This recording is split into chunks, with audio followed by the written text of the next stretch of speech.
Pasensya na, napagutusan lang.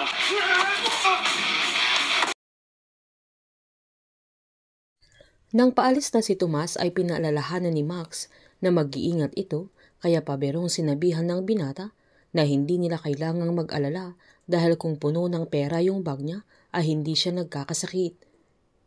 Pinagsabihan naman ni Gab na baka pwedeng huwag muna niyang tanggapin yung susunod nilang kontrata, na baka pwedeng magpagaling muna ito at siguraduhin muna niyang gagaling na yung mga sugat niya. Inasar naman ng binata na sabihan na lang siya ng dalaga na mag-iingat siya pa uwi at magte-text ito sa kanya, kaya nainis na naman si Gab. Pagbalik naman ni JB sa salas ay tinanong ni Max kung okay lang siya dahil aligaga ito na agad namang pinaliwanag ni JB na may tren na trabaho lang siya tungkol sa airpot niya. Naglakas loob naman ang dalaga na yayain si JB na magkape sila sa labas, na agad naman itong pumayag, sabay na pangiti naman ito. Pag-uwi naman nila Aling Esang ay balisa sila dahil wala silang nakuhang impormasyon sa BSWP nang saktong dumating si Andres.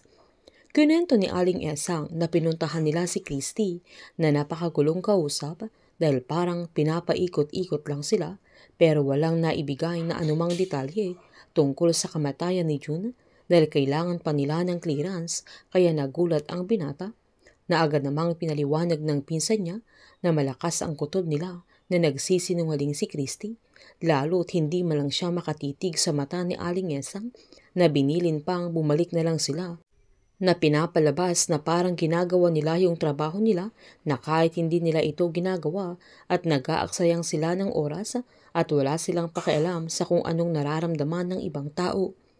Sinaad ni Aling Esang na ayaw niyang maghusga na posible nga yung hinala nila. Nangako naman si Andres sa lolo niya na siya mismo ang pupunta sa BSWP at kakausapin niya si Christy. Nagbigay naman ng opinyon si Max kay JB dahil ilang beses niyang tinawagan si Joris simula pa noong nasa Cagayan sila pero wala itong reply mula sa kanya para sa update ng pinapagawa niya, at kahit nang nakabalik na sila ng Pinas ay hindi pa rin niya sinasagot yung mga tawag niya. Napamura si JB dahil bigla na lang itong nawala at hawak niya yung 50 milyon na pera na mas kinagalit niya dahil hindi na niya makakontak pati yung number na gamit niya.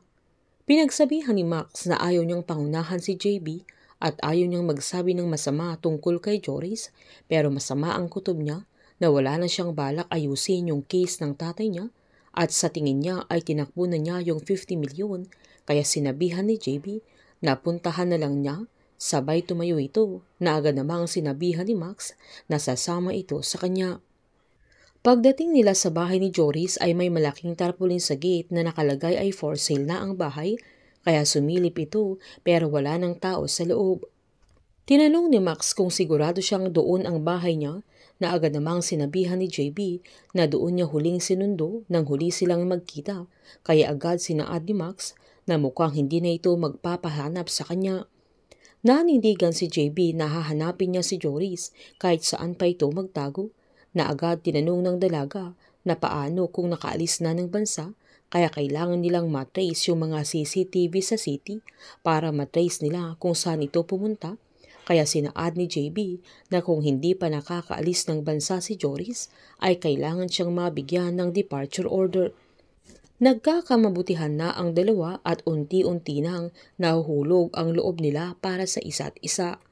Painit ng painit ang mga tagpo, sabay-sabay po nating subaybayan ang advance episode ng Incognito dito lamang po sa aking channel. Patuloy lamang po manood, mag-like at mag-subscribe para ma-update po kayo sa mga susunod na episode. Marami pong salamat.